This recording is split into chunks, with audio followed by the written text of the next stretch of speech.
Okay, and we are live now. Okay.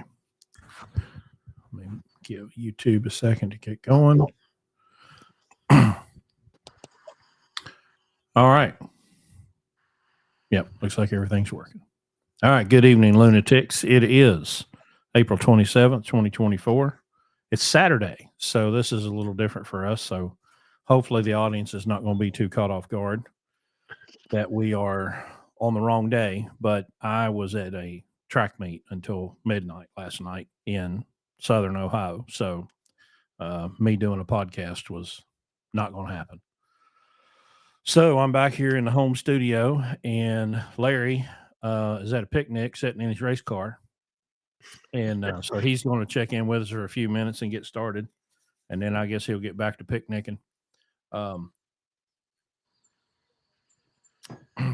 So I go feel ahead. like we're like a radio free lunatic. Yeah. We're broadcasting from behind the Iron Curtain, aren't we? Yeah. Yeah. I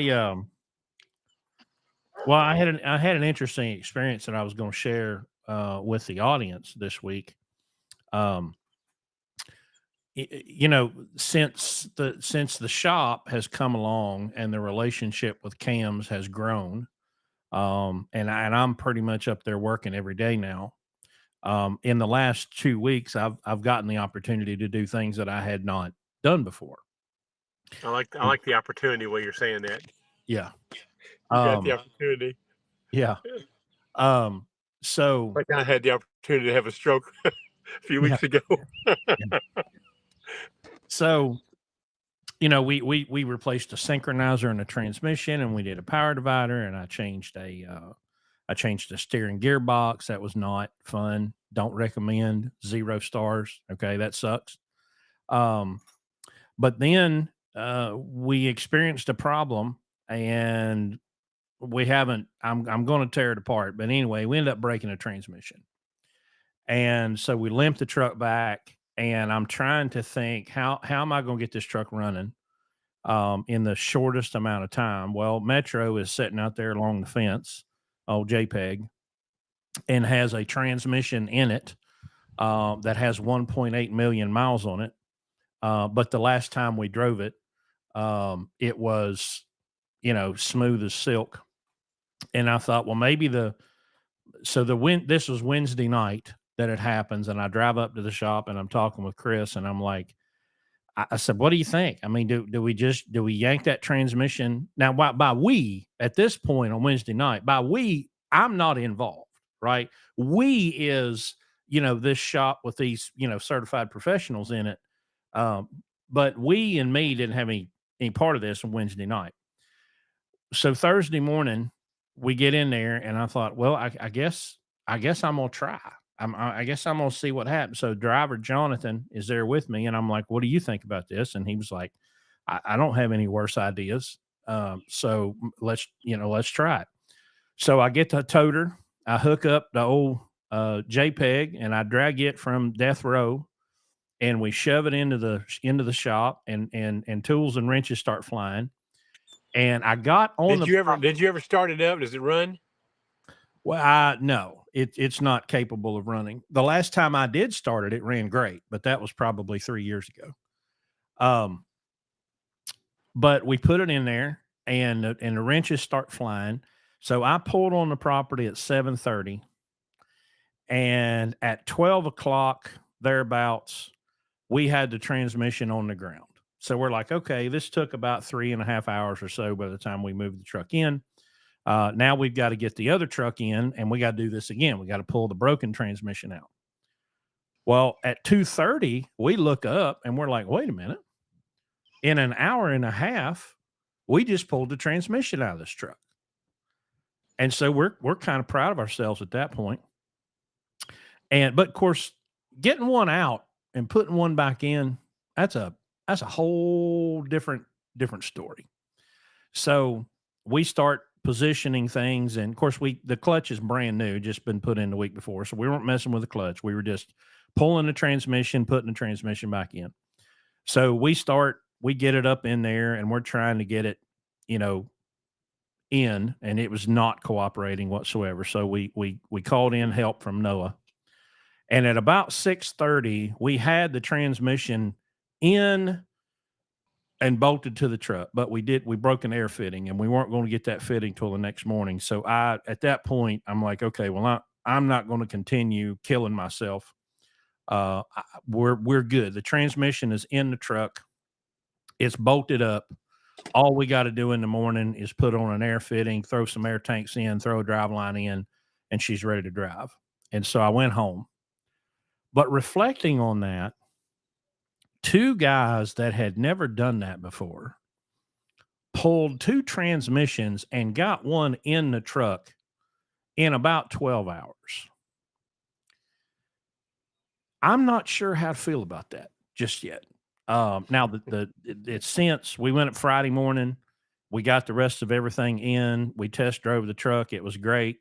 I put new fluid in that. By the way, that 1.8 million mile transmission did not even have a speck of metal on the drain plugs when I drained it. The Good. oil looked like coffee. It was dark. But I put this transmission in and we drove it around and we nut and bolted everything and checked everything and we cleaned some things up. But two guys that have never done that before, I'm kind of impressed that we did that in 12 hours. And if we would have had that fitting and I would have had just a little bit more energy, we probably could have finished it that night. But Friday morning, I got home and I took a shower and I fell straight into the bed. And then Friday morning, I had to take one more like very, very hot shower to get my muscles moving because it's about 4.5 feet from my bed to the bathroom door. And boy, that was a long ass trip that Friday morning. That was wow. So I finally got all the muscles, moving and I'm still I'm still so good. I feel like I've had an ass whipping. But anyway, it's one of those things. I guess here's the moral of the story that I want to get to. I was scared of doing a transmission, right? I've seen it done many times. I've watched Carl do it. But now I've done it, and all of that fear turned out to be nothing. I mean, it was difficult and it was hard, and my fat ass don't belong under trucks laying on concrete. There's consequences for that. But I did it. And that's been my journey of learning mechanics and learning how to do stuff. Um, if you'll get yourself over that mountain, if you'll just take a chance on yourself, I mean, have some guidance. I've got people around me up there that can come up and help and throw in if I need some help. But I can do a lot of this stuff unaided. I did a couple of turbos, which that I was always terrified of a turbo. Oh my gosh, I can't imagine doing a turbo. Well, hell, now I've done three of them, and now I've done two transmissions, um, and I guess I was willing to take the risk, to try something new, to challenge myself, to put myself in a position that I've never been in before. And it was a little scary, and I was glad to have Jonathan there helping me. Um, but we talk about this all the time. If you're going to be an owner operator, you may not ever have to turn the wrenches yourself, but you damn sure better have an understanding of how things work. You better have an understanding so that you can tell when you know, when somebody's feeding you a line of bullshit. Um, you have that responsibility if you're going to operate a truck. You cannot walk into a shop and assume that everybody there knows what they're doing because that's just not true. And I can promise you, nobody is going to care about your truck as much as you do. Um, that's the baseline. Um, you have to be willing to learn and willing to interject yourself and say, hey, wait a minute, I don't think we should do that right there, But I see people come onto the lot all the time and they're like, well, hey, here's the problem. Just fix it. Okay. Well, you're putting a lot of faith in people, you know. So that's been my week. Uh, just learning this new trade and learning this new um, taking advantage of this new opportunity that we have. Phil Brown asks on YouTube, with your new shop, are you open to people bringing their trucks to you to completely lunatic it top to bottom in one swoop? Yes, within reason. That would have to, if you wanted to come in and get like, an OPS and an MD alignment and all that stuff, we probably could do it in one swoop, but it's going to take a couple days. So it would need to be scheduled. Make sure everything, all the parts are there. But Yeah, there's we really would need to get everything there first Mhm. before you bring the vehicle in. That way we know that we got everything we need. And with one swoop, if that includes tires, that's another challenge we're gonna have to meet. Yeah, Tires we're and wheels. we're trying to Um, get Cams is working on. I think we got Goodyear. Um, so at least we're on the path. We're going to be doing Cams is going to be doing Landstar 120s.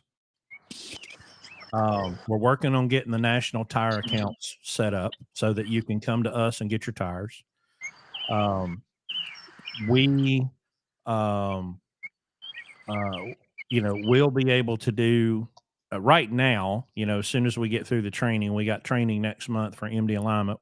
We'll be able to do MD alignments, OPSs, um, fleet air filters, all that kind of stuff. We can do overheads.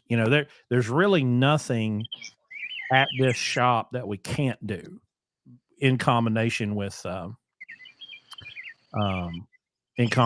cams. Um, it's just time, right? And time management is something that time management and organization is something that we need to kind of step our game up at the shop a little bit, and we're working on that. We just got a massive order of parts in yesterday, and I think one of the things that we're going to try to set ourselves apart as a shop is not having to be so reliant on um, um, not so reliant on other part suppliers. As we were going through these boxes, Chris is going, "Oh, yep. See, I ordered one of those because we have trucks come in and we don't ever have those." And then trying to get with the dealerships. And so we want to have competitive pricing, but just have parts availability. We want to have stuff on the shelf so that if you're in a pickle, you can come in. Antonia, I sent you an email today. I have my new OPS in the box on board. I'm coming to Charleston Monday. Um, why don't you come and see me? I'm not sure that I can get to it Monday. But we can probably, if you give me a week or more, we can probably get you scheduled to come through and get it installed. Because I've got a truck in pieces right now. And we've got to get the motor put back together starting Monday. So I'm probably not going to be able to do an OPS, but do stop by and see the shop and meet everybody. Absolutely do that.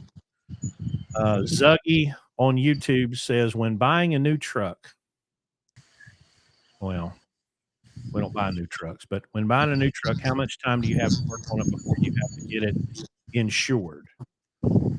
Well, that is Larry, you're getting a lot of wind, and I'm going to mute you for a second. Okay. Um,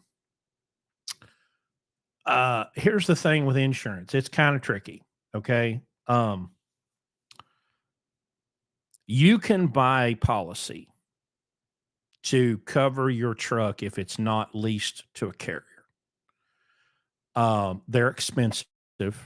So what we would normally do is we would get a truck in our possession, and then we would get it DOT legal to where it would pass the inspection, And once it passes the inspection and Landstar puts it in the system, it's insured. Okay. But you have to balance that because it's going to start burning a couple $100 a week, especially even more in the beginning because they're, base plates and permits and stuff. They're front loading some cost. So you want to balance that as to how long you're going to have it leased on. And then you have to compare that to, okay, well, how much if I go to Progressive or whoever, if you can find one. I've heard Larry's done it once before and it was not a fun experience. Because they wants to write that policy. go You have ahead. to I kind of unmuted you. let them think that they're going to get that insurance Right. business for a year or more, it's hard. It's not easy to do. We don't even do it. We don't even try to do it. It's just too hard. What we do is like just what Chris just said. We get the truck in our possession. That's part of the reason why we bought the toter, is so we don't have to worry about driving on the road. We can tow it and get it in Landstar system. And once we get Landstar system, I can put full insurance on it very reasonably. Yeah. And that's how we go about doing it. It is not an easy problem to solve. The more honest you are, the harder it's going to be to solve, because insurance companies don't want to write that policy for you just to get that truck from point A to point B and then lose the business to the carrier. It's just not worth it for them. The risk is just too much for what you're paying them. And so it's not, it's one of the challenges that we have. We have solved the problem for us because we spent $9,000 for a toter.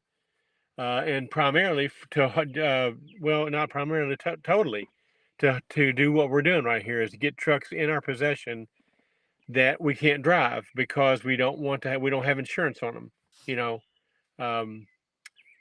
until we get them here and get them in the system.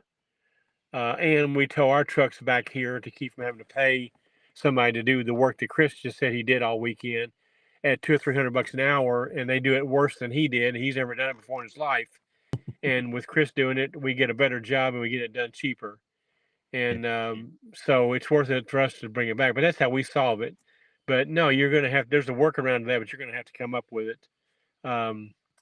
It's not easy to do. It's very difficult to do. Sometimes when we buy a truck, we buy it with it in the system already.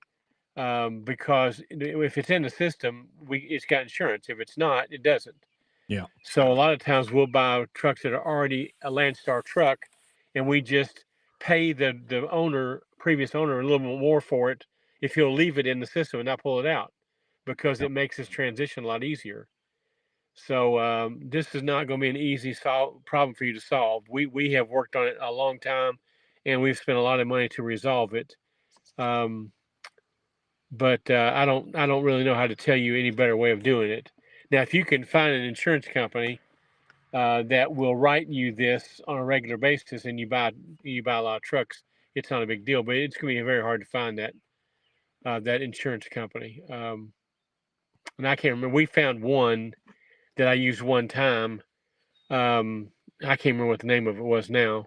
I might have it in my phone, Chris. I'll look after you disconnect me here, and I'll see. But I did use Progressive once, but I had to lie to them. I had to tell them that they were going to write the truck for a year, and then they agreed to do it. And then I can't just cancel the policy after I didn't need them anymore.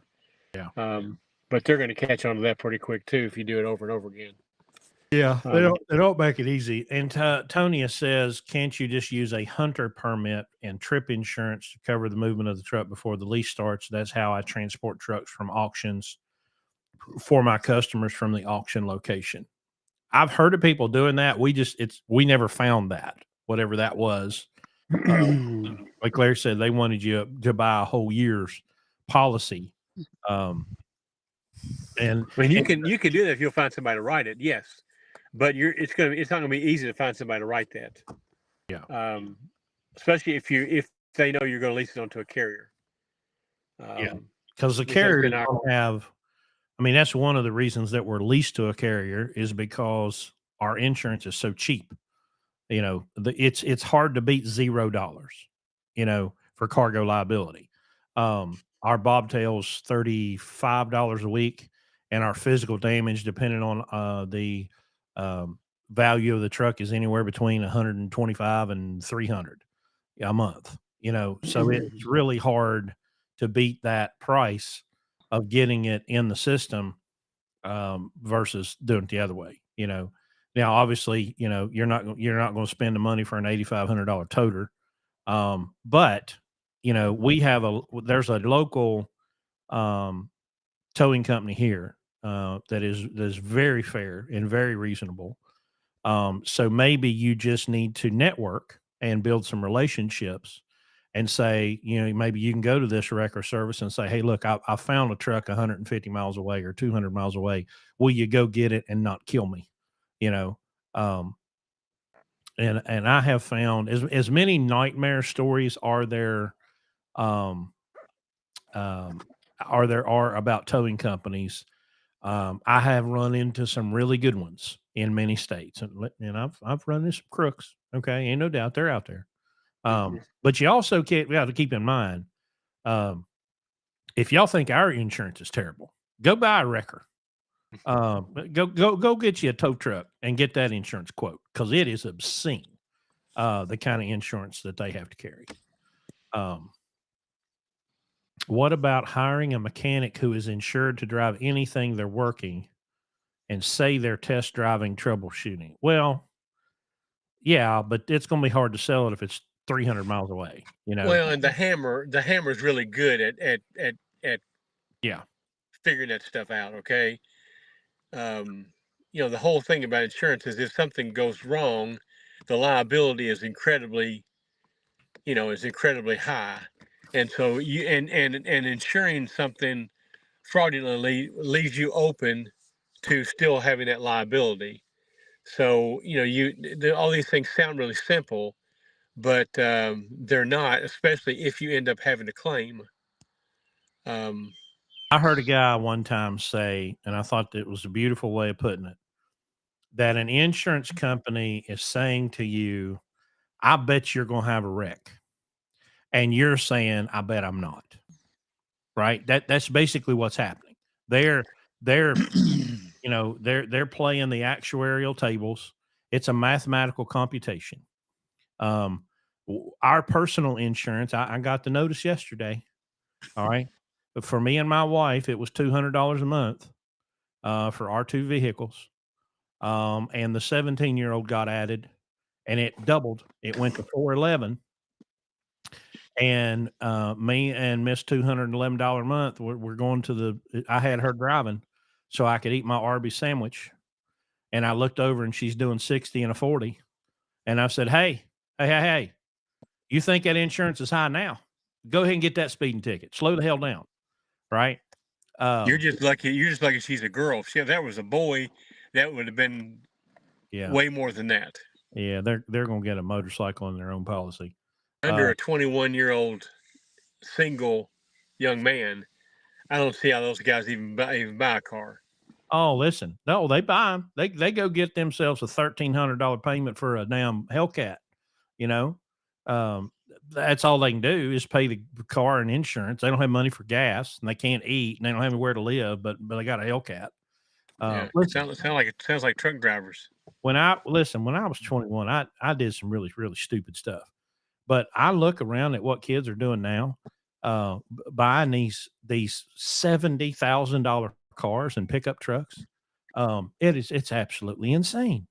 But they'll sign just like college. They just sign right here. Don't read the contract. Just sign here. You don't have to understand what this contract says. Just sign here. It'll make you happy. All your endorphins will endorphin. Just sign this contract and you'll be fine. Zuggy says on the topic of insurance, I was looking on the Landstar One app as a guest. Since I'm not a BCO, I saw a heavy haul load that required a $1.5 million insurance certificate. As a BCO, are you covered? The best way I can answer that is I have occasionally seen, and there was one, I think it was last week. It had like $1,700 added to the rate that was high value excess excess value charge. So basically what they'll do is they'll put something on top of the rate and they're charging that to the customer. Yeah. You have And we have these minimum coverages that we're automatically covered for on cargo liability. And if the load exceeds that amount, then the customer has to buy the additional insurance or we don't haul it. right. So it's not on the BCO anyway. It's on the customer whose product it is. They're the ones that have to buy that policy. And you'll see it on the freight bill. You just have to remember, because this load was like $7,000. But that is on the freight bill, but you don't get that, right? It's attached there, but that's not your money, right? Um, oh, by the way, our driver Barb has issued a challenge to her compadres for the month of May, for each of them for the 5 settlements, because there's 5 settlements in May. For each of them to do $10,000 a week 5 times and do $50,000 in revenue for those 5 weeks.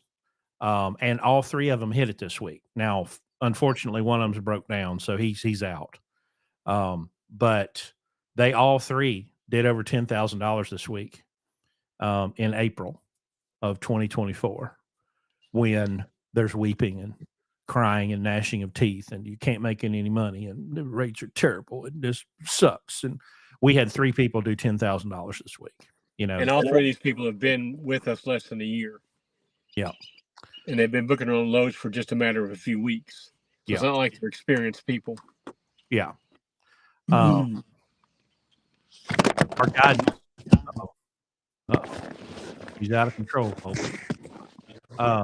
Sorry, I dropped my phone. Sorry.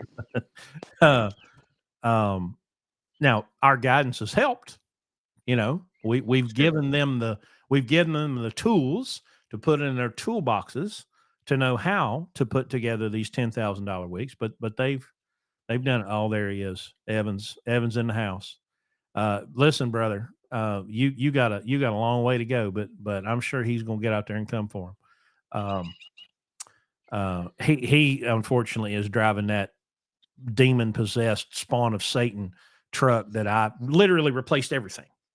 I have replaced everything but the block, and the son of a bitch still won't run right. So it's at Pittsburgh Power Rack right now. So I told him, I don't know if you need to call a priest.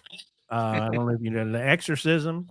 At this point, I'm not totally against you dropping it to the bottom of the Allegheny River. I don't know what to do with it. So the appointment is Tuesday. So if Pittsburgh Power can't figure it out, it can't be figured out. Somebody on TikTok was asking, is your business model replicable for vocational dump trucks? I think it is. Sure. A lot of that vocational model is already similar to what we do, and a lot of those guys are looking for revenue per day, and that's what we do. We have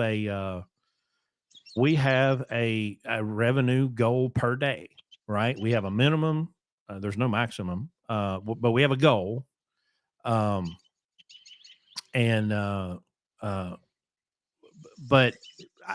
the rate per mile doesn't matter to us. We're not obsessed with rate per mile. We're obsessed with cost per mile because we have control of that. I don't have control of the rates.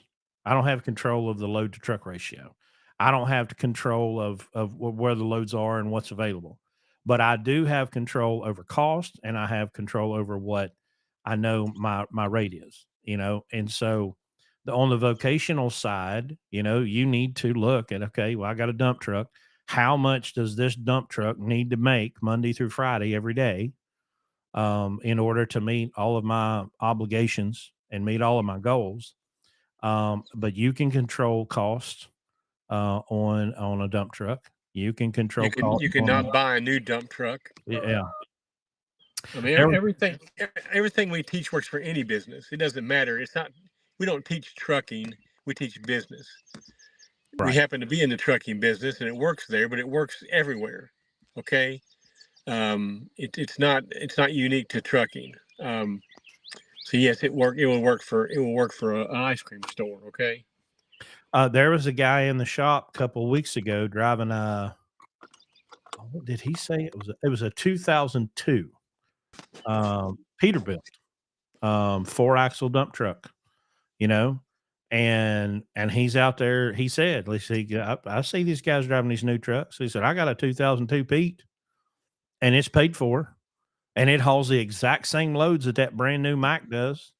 Sure. Um, you know, so uh, now I'm hoping that the market that we're in here for the shop, lots of coal trucks, lots of vocational trucks. Now, coal trucks are not allowed in the shop. We do not work on coal trucks.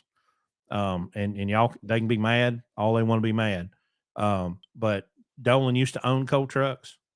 And I've heard him. There's only one thing I've ever heard Dolan say no to, and that's a coal truck. Everything else is welcome, but coal trucks are not. Um, because you can't get the shop clean after you let one of them things inside. Um, John Lee 4967 on TikTok says, "What's the formula?" Well, if you're talking about if you're talking about uh, a freight, What formula for what? the formula is we know what the minimum amount of money that we can generate in a day is, or really in a week, um, in order for that truck to be profitable, and that's like 6,800. Our goal is 8,000. And sometimes we will take a $900 load today to get to a $2,200 load tomorrow, right? As long as Yeah, we're but getting $2,900 in 2 days, we're fine. That's what we're after. the formula question is looking for a blanket answer, and there is no answer to that. The formula is get out your calculator and do the math when you make decisions, and that's the formula. Okay, he follows up. What's the formula for being at Landstar? Well, again, Don't get your head out of your ass and be and don't be a narcissistic prick. yeah. Listen, there's nowhere else that we would have our fleet other than Landstar. Okay. But like Larry says, we don't have blue collared glasses. We'll call Landstar out on their bullshit because they are a giant corporation, and giant corporations do giant corporation things. Okay. And uh, there are challenges, but anybody can lease a truck to Landstar and make great money if you are not a selfish, whiny, narcissistic know-it-all. And you understand how to run your business. Yep. That's step one. Most people come to Landstar and don't know how to run a business. They want Landstar to help them run their business, and they're disappointed when that doesn't happen. Yeah. So that's the formula: is know how to run a business, and then come partner with Landstar and use their resources to help you with your business. And it's a very, very easy formula, but it's not for everybody because most people are narcissistic pricks in this industry. And that's not going to work at Landstar because at Landstar, the customer has to come first. When we were at the CMC at the truck show, Kevin talked a lot about relationships, and everybody was wanting to know how do you build the relationship in a phone call, right? Well, I'm gonna call this broker or I'm gonna call this agent, whatever. I need to build that relationship. The relationship is not built when you're booking the load. The relationship is built when you're hauling the load. That's where the relationship is built. Communication, letting them know when you've arrived at the shipper, letting them know when you've left the shipper, letting them know when you have arrived at the consignee, letting them know that you have left the consignee, giving them a copy of the proof of delivery, giving them complete and accurate paperwork that has signatures. Doing what you say you're going to do when you say you're going to do it. Yeah. When you have a problem, notice I say when, not if, you're going to have problems. Trucks are going to break down. Traffic jams are going to happen. Interstates are going to get shut down by a tornado like they were yesterday in Nebraska and Iowa. Things out of your control are going to happen. What you can control is how you communicate. Hey, I've just had a problem and here's what I'm doing to work it out. All right. But so many, the number one complaint that we hear from agents, because we have lots of agents that have become friends over the years, and their number one complaint about BCOs and carriers is that they will not communicate. They won't tell me where they are. They won't tell me where they've been. They won't tell me when they're going to get there. They won't tell me what they've done. They won't answer the phone. They won't send me an email. They won't give me paperwork. That's your literal job, is to serve your customer. If it isn't written down, it didn't happen. A bill of lading is a legal document. You should take great pains to ensure the accuracy of that legal document should there ever be a question about what happened from the time you picked it up and had that customer's freight in your possession until you got rid of it. You are a servant. You are not the one being served. You are the service provider. Everybody is the customer. The broker's the customer's the customer, the shipper's the customer, the receiver's the customer. You're the servant. You're the person that is supposed to be providing service to them. And the better you are at that is where the doors are going to open for you, and people are going to start giving you things that they won't give to just anybody else. And that happens a lot where, my favorite sentence in the English language is, "Hey, man, I wanted to call you before I posted this." I got that phone call for a reason, because we have a fleet where we demand complete and accurate communication with the agents, because that's our job. And that's why the phone rings. Hey, before I post this out to where everybody else can see it, I want to call you first. Do you have a truck available? And that answer is yes or no. And sometimes, unfortunately, it's no. I'm either booked or I don't have anybody close by. Um, and okay, well, we'll put it on the board, right? But those relationships are built through service, not through whatever shuck and jive nonsense you can come up with. It takes time, and you build that relationship over time. And trust me, when you do a good job, they don't forget. Likewise, when you do a really shitty job, they don't forget that either. Um, uh, can we do your style in Canada? Well, again, business principles are business principles, and they'll work anywhere on planet Earth. Canada, well, Canada. I used to love going to Canada. I mean, just nice people. Told the story before, the first time I ever went to Canada, and I asked this guy, this Canadian guy, I said, "Man, are there any mean people in Canada?" He was like, "Oh yeah, Americans." Uh, I love Canada. It's a beautiful, beautiful, beautiful place with lots of wonderful people. But unfortunately, the border is lined with jackbooted thugs that I have decided I'm not going to deal with anymore. I just will not be treated that way. Period. And so it got to where there's no amount of money uh, that I'm willing to accept to go be treated like a fucking criminal by these jackbooted morons that think they're protecting something.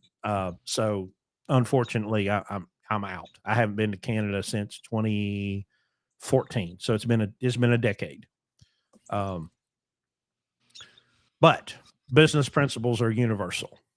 I just don't know, with cabotage and you can only go one way and, all that kind of stuff. I don't know if I told you this, but I ran into a couple at the truck show that were trying to get through the green card process, and they wanted to come and do the program if they could figure out how to get across the border. So, um, that would be interesting. Let's see. Chris, are you able to explain how the federal bridge formula works? Nope. Uh, I can't explain things that don't make any sense. I wish you the best of luck. Find you a map that has what the kingpin links or restrictions are, and just go by that, because it makes no sense. There's not anybody I can find that can actually explain how the bridge formula works, because it's nonsense. Does Landstar have a maximum tractor age? Only the only requirement is that it have an electronic engine. It has to be able to connect to an ELD, which means it has to be able to read the tachometer, the engine speed, and whatever else. But so you can't bring a mechanical engine. How much, Albert? How much difference do you think the direct transmission low 264 gears does over the overdrive transmission, half mile per gallon? It could be more. Listen, I've got a truck right now, '07 Freightliner, 358 straight 10 speed. Changed the driver and the fuel mileage went up a mile per gallon. You know, I mean, the driver is so much of it. We have watched trucks have fuel mileage increase 1 mile per gallon by changing the thing sitting behind the wheel. What you want to realize is that what the direct drive 264 gives you is the maximum amount of opportunity, right? That's having the right tires, having the right oil, having the right air filtration, all that stuff. Those little things put together, if you'll have somebody that will drive the thing like they have a nickel's worth of sense, you will get the maximum fuel mileage that truck is capable of. So we had a 2012 glider. It was wrecked, unfortunately, and totaled, but it had that setup. It had 12.7, had direct drive 264, all the modifications. And when the right person was driving it, it was a more than 8 mile per gallon truck. And when the wrong person was driving it, it was a 6.5 mile gallon truck. A driver is that much of the formula. Zuggy, I know that you guys dispatch and have Phil running the heavy haul division. Would he dispatch a 55-ton expandable RGN? No. I promise you he won't. Listen, specialized freight is specialized. When you get to that point where you're so super specialized, your market shrinks. Phil pulls a extendable. I think it goes out to like 90 feet or something, which is great for what he does, but he has a hard time hauling legal freight because the trailer's too heavy, right? Because he can only put on like 34,000 pounds or something and still be legal on legal freight because the trailer is so heavy. Well, in our program, we run basic flatbeds or basic vans. We don't over specialize because we don't want to limit ourselves too much to getting legal freight and then end up deadheading. Hell, I've seen Phil deadhead from California back home. Now he got enough going back out there to cover it, right? But you want to be careful that you don't over specialize yourself.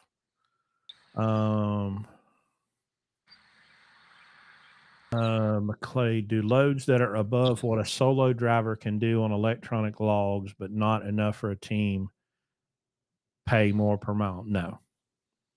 Now, if you're a team with an extra logbook, you can do more solo freight. We call that super solo. I've dispatched a team, and a lot of times we would do that. We would just find freight that a solo couldn't deliver tomorrow, but a team could. And it would be posted as a 2-day load, but I'd call and be like, hey, can we deliver it tomorrow? And they're like, yeah, it's first come, first serve. Okay. Well, I just put a team on it. And at one point, when the market was good, I had a team doing 25, 30 grand a week. And most of that was solo freight. We would do some team runs here and there, but there's not a lot of team freight at Landstar. Let's see, TikTok. We are located. I'm in West Virginia. Larry's in Kentucky. The shop is in Charleston, West Virginia. Hey, Chris, Yeah. I'm going to have to bow out. Okay. Sounds like you Okay. got it. Okay. I do. All right. I'll take care of it. Let me know All if you call me if you need me. Okay. right. We'll see you. All right. So Larry is out. It's just me. So you're stuck with me. Yeah, there's Phil. You can specialize yourself into a corner. I've seen more people than I can count with extendable RGN trailers that were starving to death. So yeah. Any dispatcher you recommend in Canada? No. I don't. I met a Canadian BCO one time, and after talking to him for 10 minutes, I didn't want to be a Canadian, you know. And that was before 2020. You know, Canada's kind of gone off the rails in the last few years. So I want to make mention of. Listen, if you're on the Twitter, and I still call it Twitter, okay, I'm not calling it X. Okay, Elon, deal with it. Craig Fuller is someone you need to be following. He is the CEO of FreightWaves. His commentary is always on point. He has called every, the Great Recession. He came up with that. But he said he just tweeted the other day that he expects a turnaround in the next couple of months. And generally when Craig is talking, he has the data to back it up. So I would advise following Craig on Twitter and reading through his posts because he is a very, very thoughtful individual. And he does not blow smoke except at people who still believe in this fairy tale horseshit driver shortage. Now he gives them all the smoke. So are Landstar rates different from the normal load boards? I'm not on the normal load boards, but I can tell you, let me find my spreadsheet. Let me go to my year to date. Where is my year to date? Lost it. Year to date up through the end of April, our average loaded rate per mile is $3.22 for the fleet with 20.5% deadhead. So that's what we're doing. Now, I'm seeing stuff in the spot market, that people are seeing rates under $2 a mile.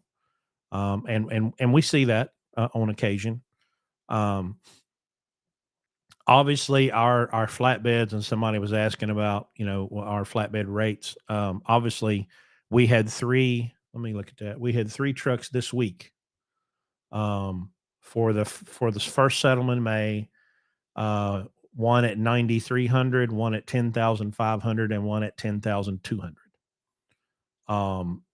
So that's basically 30 grand on 3 trucks for the first week of May. You may not have heard this in the beginning, but Barb issued a challenge. They're all of our platform people are shooting for an average weekly revenue of 10,000 for the month of May. They each want 50,000 in revenue. So we'll see. What kind of mile per gallon are your flatbeds getting? Pretty good. We've got one pulling a flatbed, but he's got a truck that has never gotten fuel mileage, and he's a fuel mileage guy. He was in a different truck when he first started, and that truck's fuel mileage went up 1 mile per gallon with him driving it. But he's in one right now that just never has never gotten fuel mileage. And we've tried a bunch of stuff. We're going to try some more stuff. Um, so, um, but one of our flatbed guys got into a truck. His truck went down. We put him in another truck, and the truck he got in, the fuel mileage went up 1 mile per gallon. So I love KG says, yes, the spot market is terrible. I'm on a load right now, 1,300 miles for $1.92, but my gross for the week is $9,000. I don't remember who told me this, but I heard it years ago. If you have a bad day, look at your week. If you have a bad week, look at your month. If you have a bad month, look at your year. You have to keep things in perspective. Somebody, Lewis on TikTok says 10,000 on how many miles? I don't care. Doesn't matter. $10,000 is $10,000. I mean, on these, 10,000 on 3,000. This one's 10,000 on 3,000, and this one's 9,300 on three. They're about 3,000, including deadhead. So, I mean, there's only so many miles you can run in a week, legally. So again, I don't give a shit about rate per mile. Does not matter to me. Cost per mile. That's where our focus. Our focus is cost per mile, not rate per mile. I can see the rate per mile after we've done it. And so if I go back and look, I lost it. $3.22 on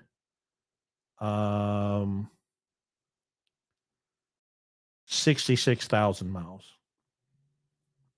So we're about 700,000 for the year right now.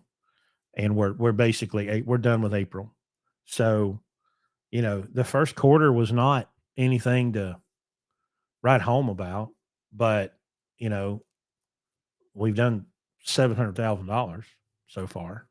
So that means we're on track to 7 times 3. We're on track for a couple $1,000,000. And if the market gets better, we might, we'll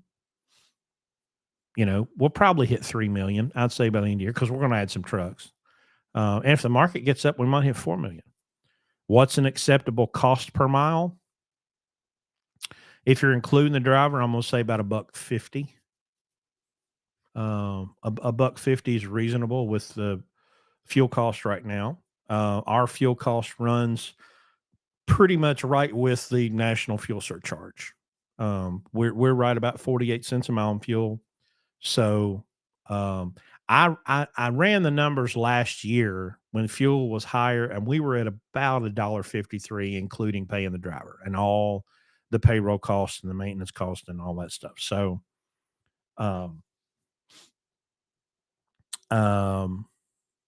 you know, I would want to be around $1 to $1.40. If your cost right now in 2024, and I see these nitwits on social media talking about how their cost is $3 a mile. That's nonsense. I'm showing a picture. I'm showing my calculator to the camera for those of listening on audio. If you look at somebody right now and say your cost per mile is $3, you're an idiot. And your exorbitant, outrageous, inflated, unnecessary rate per mile or cost per mile is not my problem. And it's not the customer's problem, and it's not the carrier's problem, and it's not the government's problem. If you have a $3 a mile cost right now, that's your fault. Okay. And I mean, guys, I'm seeing trucks right now that were purchased for $250,000 in 2021 selling for 25,000. Um, you cannot make decisions at the top of the market, the highest market in the history of the trucking industry, um, and then expect, or I guess not expect that market to ever change. But the amount of basic, real fundamental economic ignorance in this country is shocking and astounding. Um, when um, when 2020 and 21 was happening, um, and checks were being sent to every household. There were people. Now nobody was allowed to listen to them, but there were people saying, "This is gonna come home to roost, y'all." Economic policy like that has never worked, and it never will work. And now we're paying the price for all of that stupidity. My favorite quote I've ever heard is never attribute malice to that which can adequately be explained by stupidity. There are 535 humans in Washington D.C. that call themselves the United States Congress, and I'm pretty well convinced that all of them put together are not smart enough to put two pieces of bread in a toaster and make toast. I think it is the single greatest assembly of absolute utter morons in the history of the world. I don't think you could. I don't think you could on purpose assemble a more ignorant, useless bunch of people than what you find right now in the United States Congress. Um, as evidenced with this TikTok thing, "Oh, we're going to ban TikTok." No, you're trying to steal a company is what you're trying to do. It's legalized theft. You're trying to steal a company for your buddies.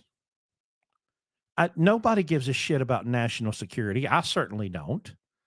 So please stop with the, "Oh, it's national security, blah, blah, blah, China." Listen, nobody cares.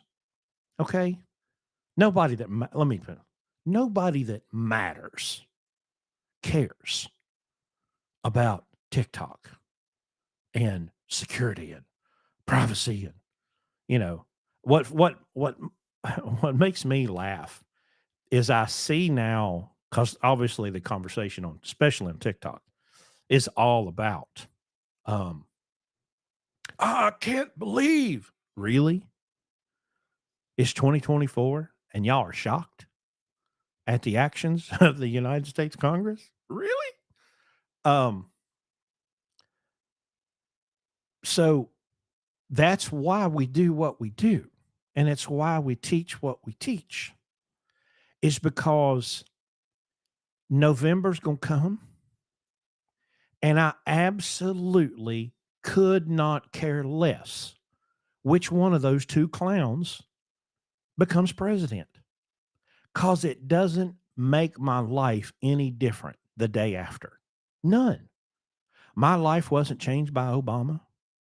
My life wasn't changed by Trump. My life wasn't changed by Biden, because my life don't run on which demented psychopath gets to be president of the United States. I don't care. Doesn't matter. Nothing about our business is going to change. Nothing about who we hire is going to change. Nothing about how we do anything is going to change based on what happens on November, whatever, 7th, 8th. I don't even know, because I don't care. Um, uh, it's just, it's just smoke and nonsense to distract you from being the best that you can be. Go find somebody to serve.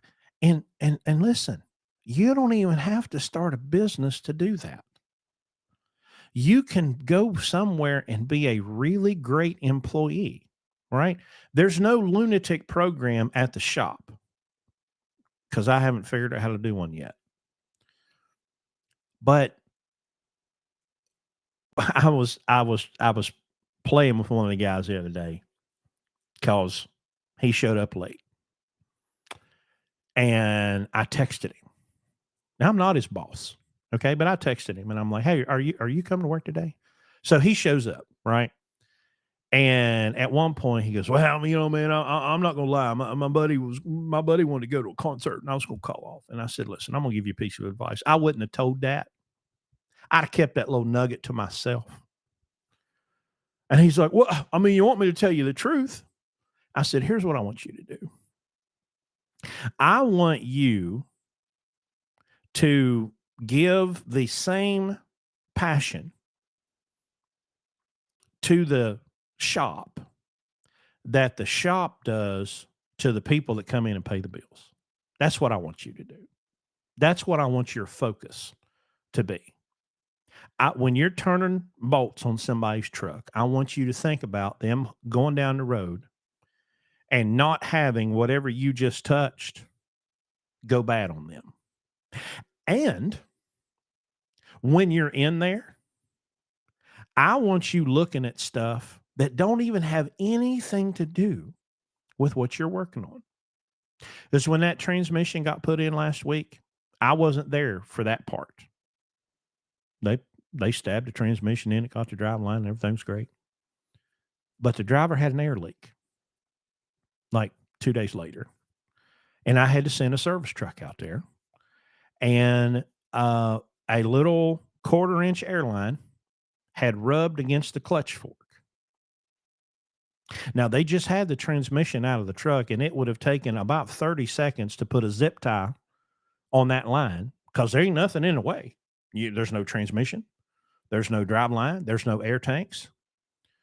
You could have put a 15-cent zip tie on that airline that was literally right in your face.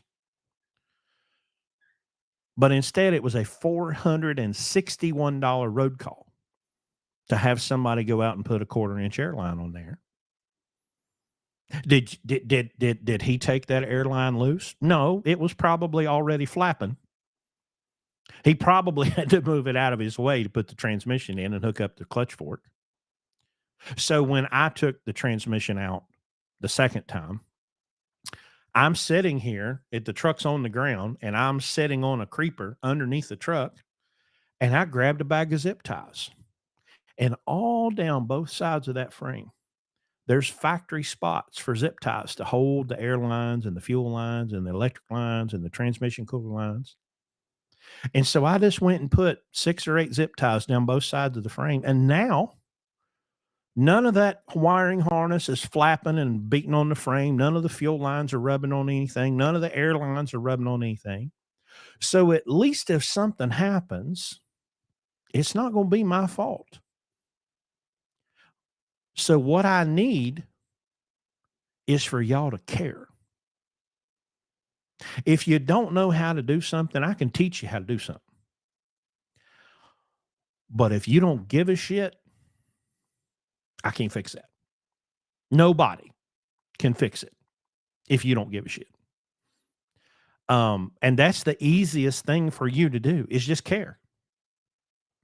That takes so little effort for you to just care. Okay. It matters in your home, clean up after yourself. Don't leave a bunch of trash laying around for somebody else. If you see something laying there, pick it up, put it in a trash can. My kids are not listening to this podcast right now, but they've gotten this speech a time or two, because I can't make you care. I can teach you things you don't know, and I can try to motivate you, but I can't make you care. And it doesn't matter if you're in business or if you're an employee. You can be a really great employee and go work for a really great company and make a really great living without taking on the risk of being in business. And everything that we say and everything that we teach and everything that we do is validated every day that I'm up there at that shop because some broke ass truck driver comes through, barely got 2 nickels to rub together. And I'm thinking, why? Why go through all of the headache and the stress of owning a truck when you could just go be a really good company driver somewhere and make great money? I mean, company drivers right now are still making 100 grand a year if you'll just get off your dead ass and work. There's great opportunities, but you need to be worthy of those opportunities. And if you're not worthy of those opportunities, that's not the employer's fault. But you can't be a terrible employee and all of a sudden transform yourself into a great business person. One more time. You cannot be a terrible employee. You can't be lazy. You can't be inconsiderate. You can't be selfish and then get into business and think that anything's going to be different, because in business, you have to be selfless. In business, you don't have the opportunity to be lazy because in business, you're 24/7, 365. And if you can't accept that, don't get into business. Don't do it because it'll destroy your life. That's why we teach what we teach. That's why we do what we do, because I don't want you, I want you fully understanding of what can happen. Okay. I had a truck driver um, Thursday and Friday, a program participant, spent 2 days underneath the truck with me swapping a transmission. If that was his truck, and if he didn't have me, and if he didn't have cams, and you just roll into the dealership, they'll get to you when they get to you. I mean, we had to wait over a week on Pittsburgh Power, but they're Pittsburgh Power, right? You're going to wait. And that's also the thing that I love about Cam's Service Center and Chris Dolan and Margie Dolan that own it. Is they don't close the door and turn the lights off at 5:00. If we can get the parts, we're going to work on your truck until it's done within reason. We're going to do what it takes to do everything that we can to get you running. Now, when you come in with one of them warranties, I wish you the best of luck. We'll do it. Okay, but be ready. Because your truck is going to sit there for 2 weeks, not because we don't have the parts and not because we don't have somebody to work on it.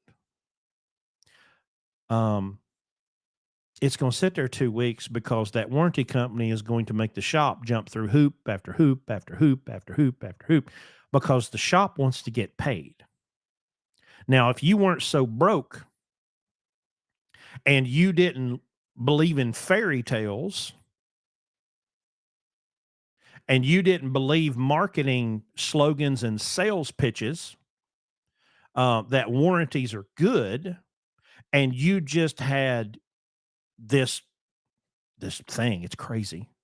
Most of you have never heard of this. It's called a maintenance account, and it's where you just save money in an account so that when something happens to your truck, you just pay for it. I know that's crazy. I mean, I'm sure that somebody's listening to me right now, and they're so shocked that they're probably out of breath that they've never heard of a thing called a maintenance account. But if you'll take a percentage of your earnings and put that into a maintenance account instead of believing these marketing slogans and sales pitch bullshit that, oh, you need a warranty. You don't need a warranty. You need a savings account. That's what you need. You don't need a warranty. Warranties are stupid. Warranties are ripoffs.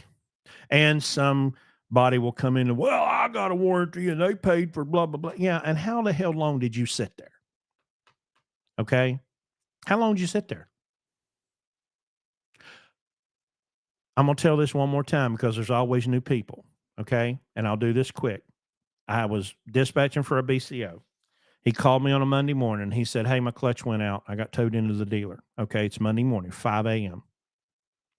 Tuesday morning, he says, hey, they gave me an estimate. Here it is. And he sent me a copy of it. And it said, no ETA for parts available. Don't know when we're going to get the clutch. I made 4 phone calls. Call number 1 was to a guy I know at a dealership. I gave him the VIN number and he goes, well, here's the factory clutch, here's the Alliance clutch, and here's the aftermarket clutch, and here's how many of those are in the Freightliner parts distribution network. I said, okay, thank you, sir. Thank you for your service. Then I get on Google Maps and I searched around Knoxville Freightliner because that's where it was. You useless bastards at Knoxville Freightliner. The first guy didn't answer. The second guy said, hey, man, I'd love to help you, but I am absolutely slammed, covered up, and way too busy. But call this third guy. He's mobile. But I know that sometimes he'll rent a shop to do big jobs like that. So I called the third guy. I said, hey, man, got a clutch. Can you do it? He goes, yeah, I can do it. Let me make a phone call, make sure I can rent a bay. He calls me back. I got a bay rented. It's Tuesday. I said, okay, great. Here's the VIN number. Here's the 3 part numbers, and here's the quantity that exists in the Freightliner parts distribution network.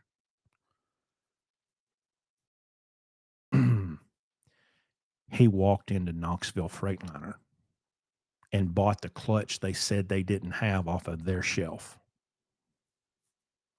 Friday morning, the truck was hauling freight $4,000 cheaper than their estimate.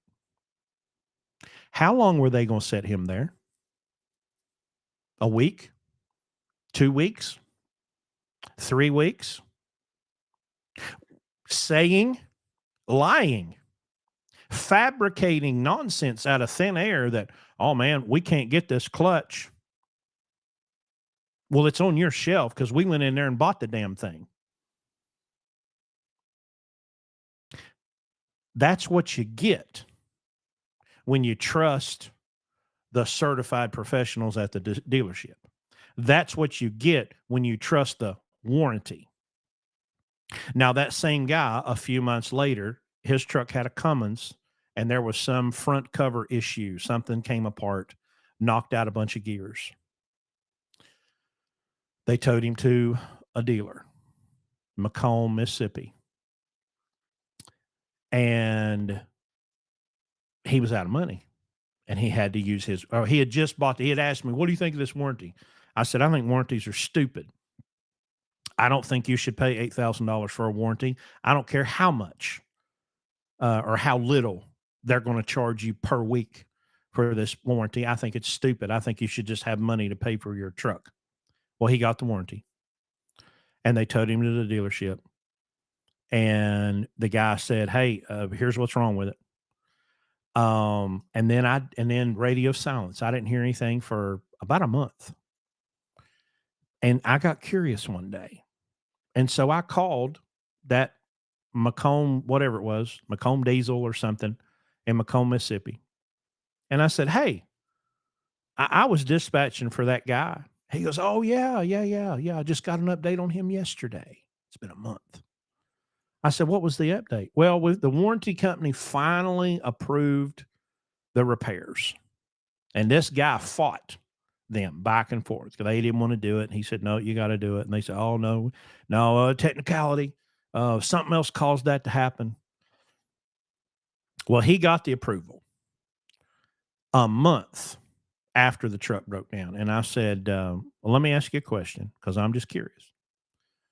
Were those parts hard to get? He's like, no, we got them on the shelf. It's okay. So how long does that job take to fix whatever was broken? He's like, "Oh, man, I mean, it'd probably take me a couple days to get him in the shop, but we could probably have it done in a day or 2." I said, "So what you're telling me is if this truck operator hadn't been broke and hadn't believed the fairy tale nonsense, that how the warranty was gonna take care of him, the truck could have been fixed in 3 or 4 days." He was like, "Oh, yeah, absolutely, man. We'd have had him out of here by the end of the week." Well, we've already established that even in this market, a truck can make six to $8,000 a week. So that's $30,000 to $40,000 a month. How did that warranty help him? It didn't. It didn't help him at all because he's out of business now. I don't know the real story. My assumption is the truck was repoed because I haven't heard from him since, and that's been over a year since that happened. Um, uh, it's not magic. It's not a solution.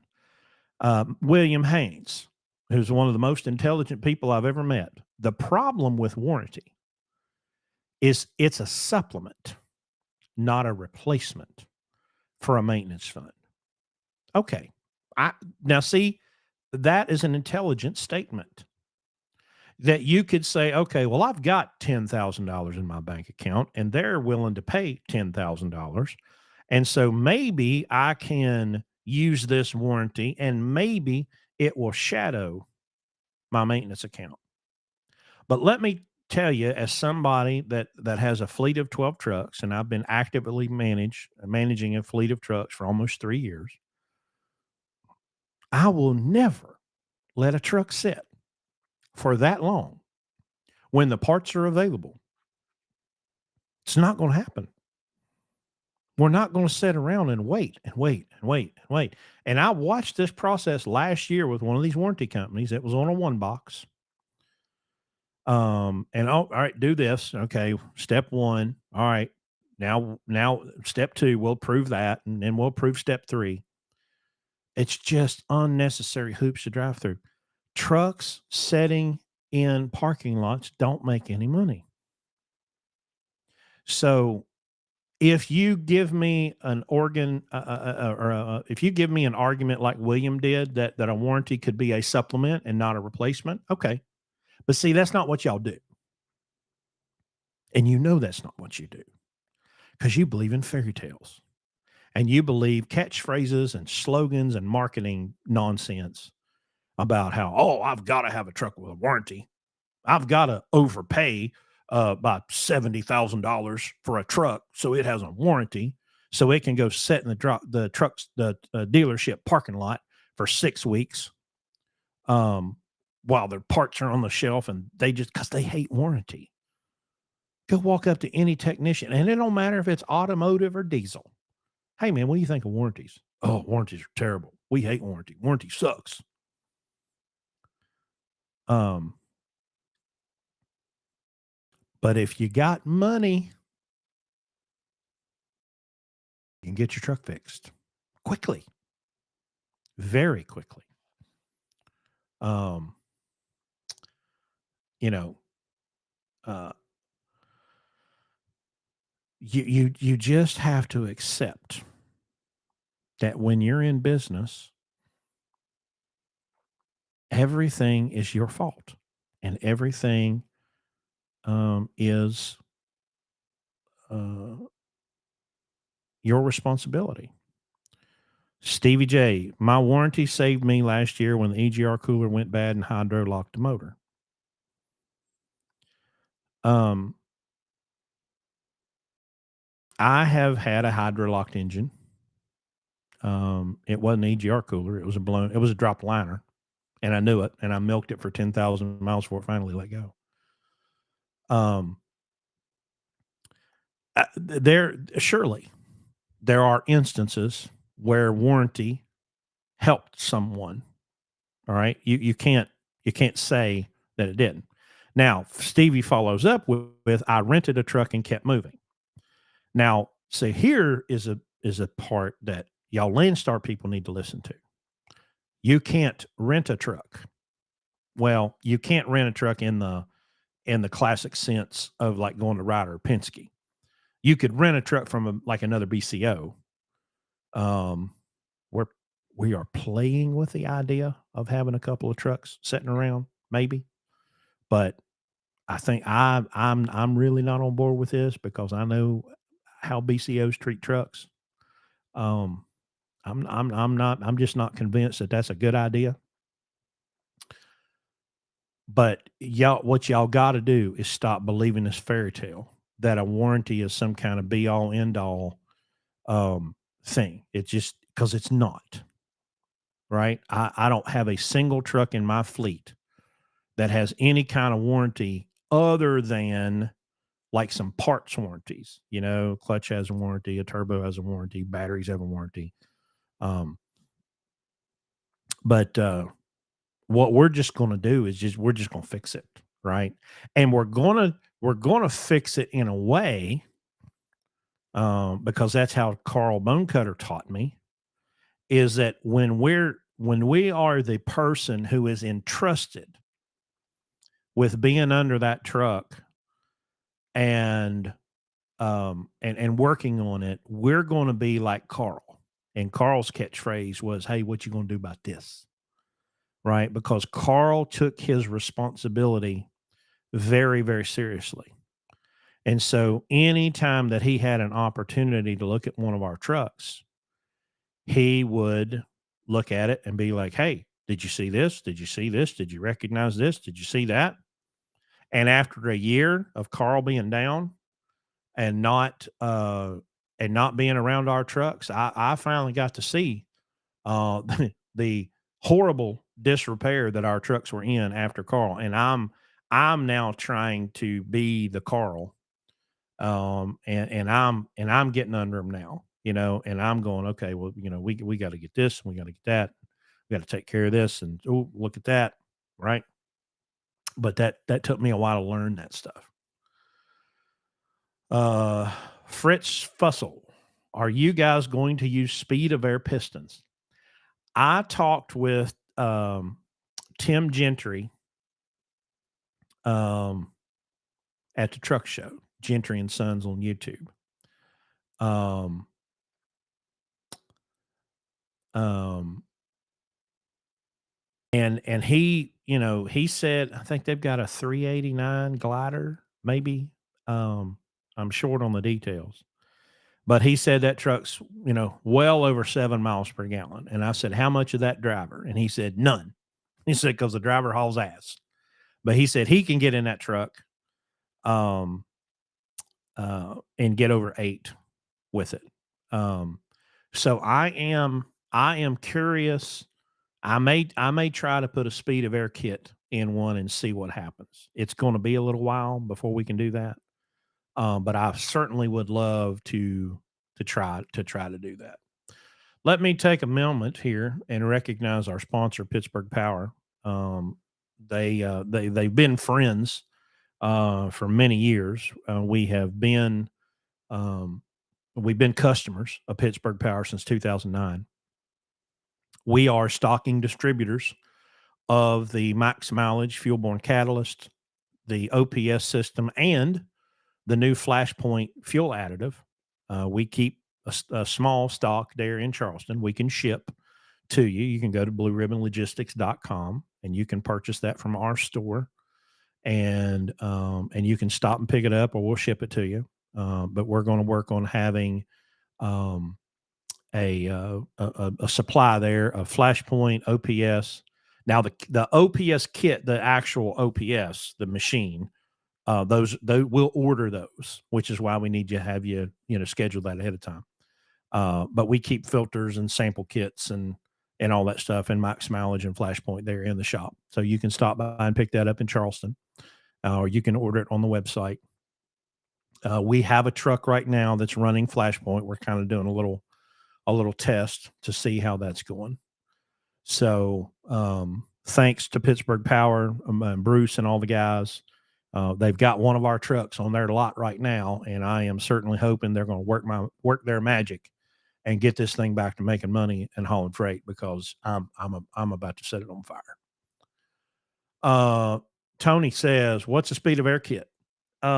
So you could Google speed of air, and basically what it is, um, the piston has a coating on top of it that looks like a golf ball, and um, this was first tested out in industrial heavy machinery. I think in the mining industry, maybe. But basically, it's a coating that goes um, on a piston. And the guys at Gentry and Sons absolutely swear by it. So I want to try it. We're told, okay, and I read an article about this, and if you Google it, you might be able to find it. But we're told that the speed of air piston is so good at changing and improving combustion that now this is not my claim, this is theirs, that a pre-emissions engine would pass a tier 4 smog test with nothing more than the tune, than the pistons and an ECM tune. Now we all know that because I remember somebody said, well, what we'd like to do is use these, prove that to prove that speed of air makes it to where the emissions output is the same as a DEF or DPF SCR truck. But we know that since the emissions rules have absolutely nothing to do with environment, it's only about control and profit. That'll never happen. They will never back off of that. But for those of us that actually do care about the environment, and don't care about profit schemes and all this nonsense that surrounds the issue of climate change, um, we would love for the market to solve this problem. Um, Sounds too good to be true. Why are OEMs not using the technology? Because they don't give a shit. Um, um, I would love to try it out myself. Rolling with Ryan. Listen, you don't have to like Tim Gentry, so you don't need to come into my comment section talking trash either. So have a nice day. Um, it's a proven technology in the industrial application. Now, putting it out on the road, it'd be curious to see what happens. So I'm certainly going to give it. I'd like to give it a shot. Fitz Fussell, thank you for your answer. I was inspired by you, by your $20,000 truck. My dad was an owner for 40 years. I was thinking of getting my dad truck going again. Yeah. I mean, that's certainly a good idea. Listen, I believe in the market.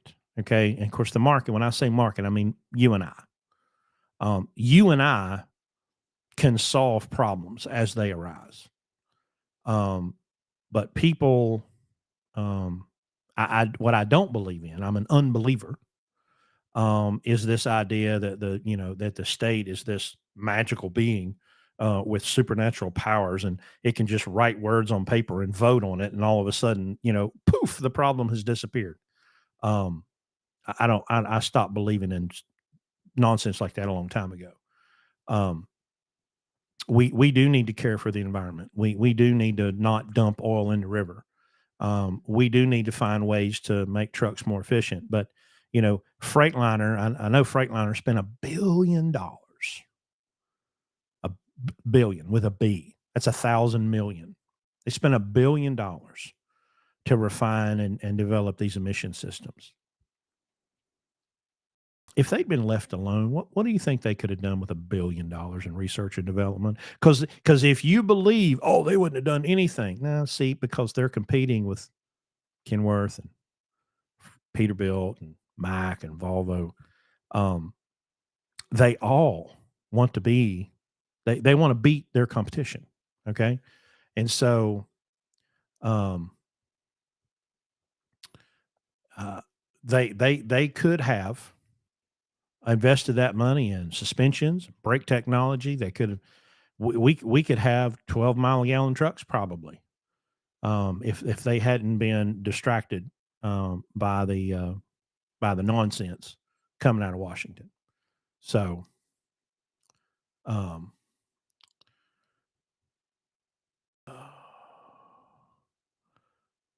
how much to install it? I don't know yet. I think he said when I talked to him at the truck show, I think he said um, it was like $3,500, um, which is reasonable for an engine kit, for pistons and stuff. Um, by the way, I blocked the troll. Uh, I'm not putting up with that.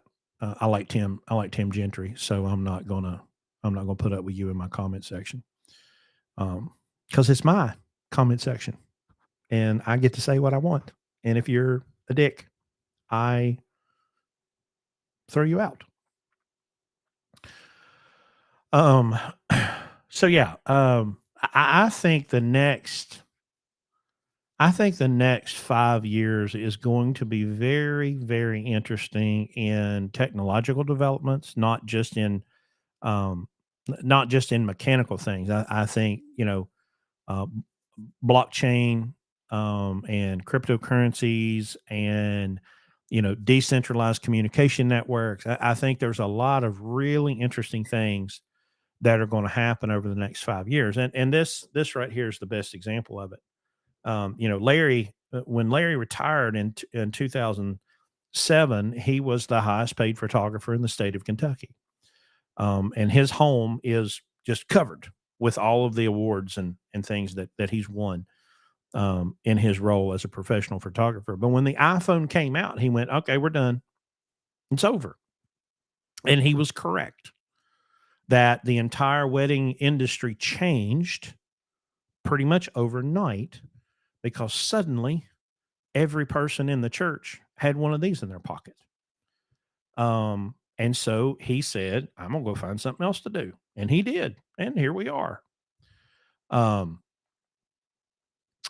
um, you know, to think that something like that's never going to happen again, that some disruptive technology is not going to come, and all of a sudden there's just incredible sweeping changes. Um, so I would, um, I would be studying right now. I would be paying attention to, and I want you to mainly understand blockchain. I don't want you to get down a rabbit hole of cryptocurrency, and there's some really good content, um, uh, creators that have good information on cryptocurrency. But just remember that blockchain can't exist without crypto, and crypto can't exist without blockchain. Blockchain is the technology that I believe is going to radically change the world over the next 5 years. Radically. And it's hard for us to our brain to wrap our brains around it, because we humans have a real bad habit of simultaneously thinking that it's never been better than it is, and it can't ever get any better than it is, but it's also not, it's worse than it ever is. It's Everything's terrible.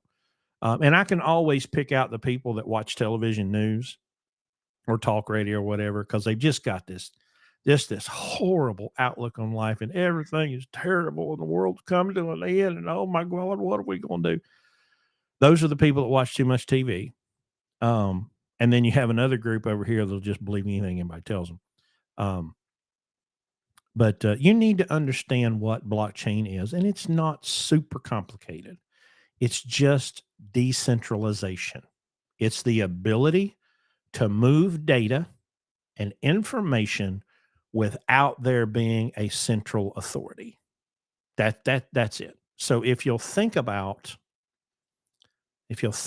how that could benefit us in the trucking industry, okay, and how it could change how we do contracts, and it could change how we issue freight bills, and it could change how we handle load to truck ratios because it gives us the ability to do things in real time instead of, okay, well, last April this happened. And so this April we think X is going to happen. And so we'll base our forecast off of that. Where a truly blockchain based transportation network could look right now and see, okay, well, here's where the trucks need to be, and here's where the trucks don't need to be. Right. So it's just, I think it's really fascinating. Let me go through these comments here again. Da, da, da, da. Freightliner, their main moneymaker, selling parts for their emission part. Boy, you ain't kidding. You are not kidding. We had a Kenworth in the shop last week, came in for a clutch. So we did a clutch and a clutch actuator. And when it first came in, it wouldn't move. And then they put a clutch in it and it would move. But as soon as it would hit second gear, it would go into neutral. And um, Herbie found a broken wire in the wiring harness and fixed it. And so the truck started shifting and moving again like it was supposed to. $6,000 to replace that harness. And it's made to order. Listen, I- I'm an old school trucker. I've been around since the 90s, you know. I love my old school W9s and 379s, 359s. Love them. T600s. I love the T2000. But PACCAR, y'all are ridiculous. The amount of times that we have to call for a part on a PACCAR and they're like, okay, well, it'll be 6 weeks. Okay, well, what do we have to do to rush it? Oh, you can't. It's built to order. Are you serious? You're serious. That and it, y'all, it could be like a coolant pipe. Oh yeah, we don't have those in the warehouse. We make them when you order them. PACCAR can kiss my white ass. That's just stupid. Um, no, no, no, no, no. Um, so yeah, it's the parts is the parts is crazy, you know, and we're trying to keep as much OEM and aftermarket stuff as we can on the shelf. Which I didn't think about this when we were doing the order. There was a bunch of Cascadia mirrors, and I'm like, what do you get Cascadia mirrors for? He's like, oh, well, for when they get torn off when they back into each other down at the truck stop. You know, we need a mirror. I'm like, that makes perfect sense in 2024. Um, do you have a guess at what percentage of Landstar BCOs work and drive part time? That'd be most of them, and that's not good. Um, this was before I came, but Larry told me one year he was at the truck show, and Landstar had like a theme, and it was one. The theme that year was one more load. They were trying to get all BCOs to do one more load each week. Because you know what the average, at that time at least, the average BCO did 1.5 loads per week. We do 5. We do 5 loads a week. Um, and unfortunately, I've watched people come through our program, get everything that we have to offer them, and they buy their own truck, and suddenly there's no more blue ribbon revenue goals and no more, you know, and they take their foot off the gas. And they start buying Harleys and going on cruises and all kinds of stuff that a new business operator has no business doing. A new business owner needs to be working a lot for 5 years. And then you buy the Corvette and the Harley and you go on the cruises and you enjoy the fruits of your labor. Um, but you know, Larry calls it the Landstar retirement program because you get these horrible employee truck drivers, all right, that think that buying a truck is going to solve all their problems, and they think that it's going to get rid of all the people they hate, the dispatchers and the load planners and the coordinators and all those people. So if you're a company driver right now and you're listening to the sound of my voice and you hate your dispatcher and you hate the corporation and you hate the hierarchy, let me tell you about your customer. If you hate the people you work for now, wait until you meet your customers, because there's nobody on earth that gives less of a shit about you than your customer. Now, they care to the extent that you can provide them service, but the very minute that you are no longer able to provide whatever it is they need, in this case, haul a load for them, they don't care about you. They don't care about your kids. They don't care about your mom. They don't they don't care about your problems if you have cancer or heart attack or you got the flu. They don't care. They could not care less. Now, I liked that in 2020 and 21 and 22 because they didn't care if I did certain things that were required at the time. They As long as I showed up with their stuff, they didn't really give a shit if I was, you know, doing certain things that everybody wanted me to do. Um, but um, uh, they don't care about you. And so I just want you to understand that going into business is not a solution to getting rid of people that you don't like. Because I mean, listen, I have customers that I have a great relationship with. I'm not saying that they're all terrible. That's not what I'm trying to say. Um, I had a multi-year relationship with a customer, and I could call the head guy on his cell phone and be like, "Hey, man," you know. Um, but the minute my truck blew up, they didn't care. They didn't send me a card, or they didn't donate to my GoFundMe, or because I was useless to them. Um, uh, so just to understand that. Well, I'm gonna be in charge. Oh yeah, yeah, yeah. You'll be in charge. There was a guy in charge of the Titanic, and he was in charge of it all the way to the bottom of the ocean, if you believe what the movie said. Um, so it's just I just want everybody to understand what you're getting in business, what's going to happen, and what you're getting into when you get into business. It can be very, very, very cold and very, very, very lonely. Okay. Um, it is not easy. It's not easier than being an employee. It's not easier than being a company driver. And if you get into owning your own truck and you think, oh, well, this is a lot easier, watch out. There's an iceberg coming. It's cold at the bottom of the ocean. You'll drown and your business will die and your finances will be destroyed.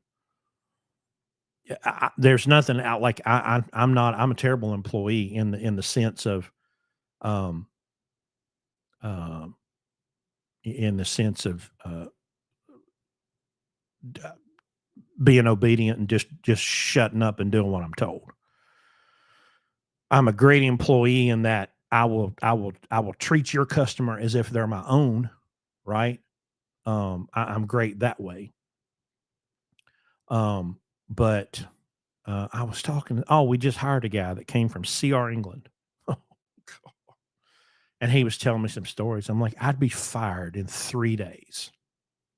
3 days, I would be fired from one of these big companies because there's no no possible way I'm gonna put up with the institutionalized slavery that these idiots, think they can do to truck drivers. It's just not happening.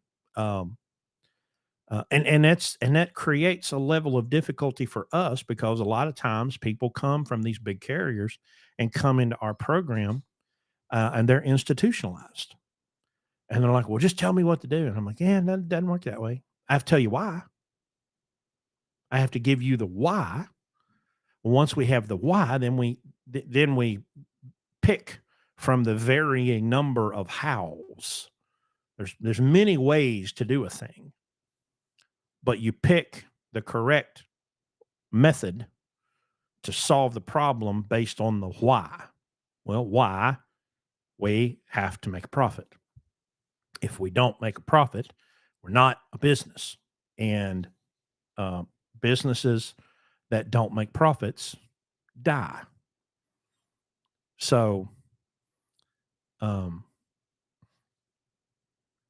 you know, I want you to understand that getting into business, if you do it correctly, will be the greatest freedom that you've ever experienced. But if you do it wrong, and yes, there's a wrong way.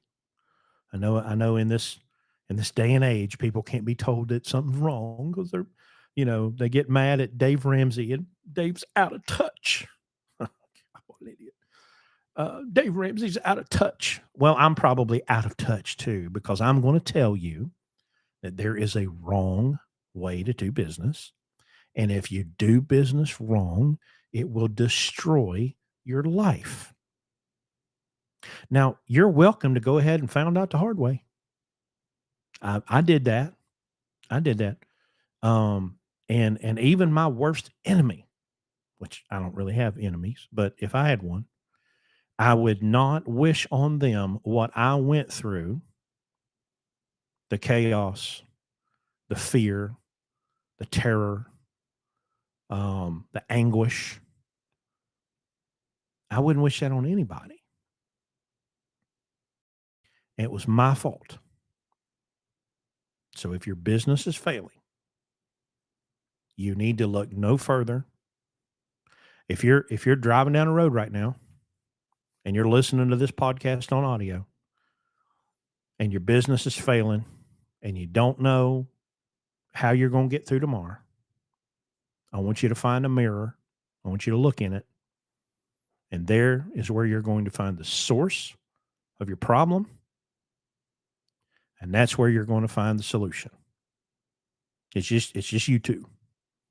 Just look at each other for a minute. I know some of y'all are ugly. I know it'll be hard. Okay. But you just have to look at each other and go, okay, well, it's up to us, me and you.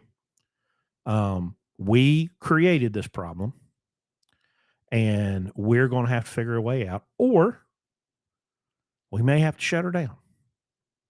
Okay. Because sometimes when the ship is sinking, you need to get off the ship for a while. Okay. Get on dry ground, get your legs under you. But failure's not final. I don't know that you could go down to Barnes and Noble and go into whatever section of the books talks about, autobiographies or biographies of great business people. I don't think you'll find a single story of a person who found great success in business that did not fail at some point. I can't think of one. I can't think of the guy that wrote the book that went, "Hey, I did the thing and everything was perfect from day one and I never screwed up and I never did anything wrong." But because that would be, boy, you talk about bestseller. All of their stories include failure. So you need to accept that failure might be imminent.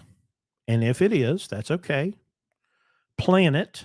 Do everything you can to fail correctly. That might involve some counsel from an attorney, um, or a banker or some people that, because listen, nobody's new to trucking businesses failing right now. And maybe you need to get rid of that truck that you paid too much for and that you're so upside down on and you're not making any money. You need to get out. You need to go back being an employee for a while and be a good one this time. Okay. Take everything that you learn being in business and go be a really, really, really fantastic employee for a while and save up a bunch of cash and start again. If you really want to be an owner operator and you really want to be in business, you can do that. Okay. But beating this dead horse, it's dead. Okay. The horse is dead. Okay. The ship is sinking. Please don't go down with the ship. Just get out. Right. Just get out. Um, go be a company driver for a while. Be a really good one. Find the best paying company job you can find and save up a bunch of cash. And let's do it again. And this time we won't do it the way that you did it this time. We have a plan. I need to find some mirrors, little handheld mirrors, blue. We'll put a blue ribbon logo across them and we'll sell them or hand them out or whatever. And it'll be the blue ribbon problem solver, 9,000. And anytime you want to see what's the root of your problem, you just pick that thing up and look right into it and go, it's you again, you bastard. You keep causing all my problems.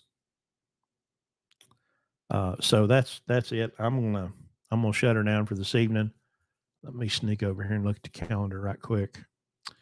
I do not see anything on the calendar for May 3rd that is going to interrupt our podcasting. Now, the following week, I have to take my two oldest youngins. No, I don't. It's a couple weeks after that. So disregard. Just pretend I didn't say that. Looks like we're good to go for the next couple of weeks to be on Friday nights. And Problem Solver 9,000 on back order. That's awesome. So anyway, we'll see you guys next Friday night. We'll be here on the Facebook, the YouTubes, and the TikToks. Until then, everybody be good. Try to stay out of trouble. Don't screw anything up.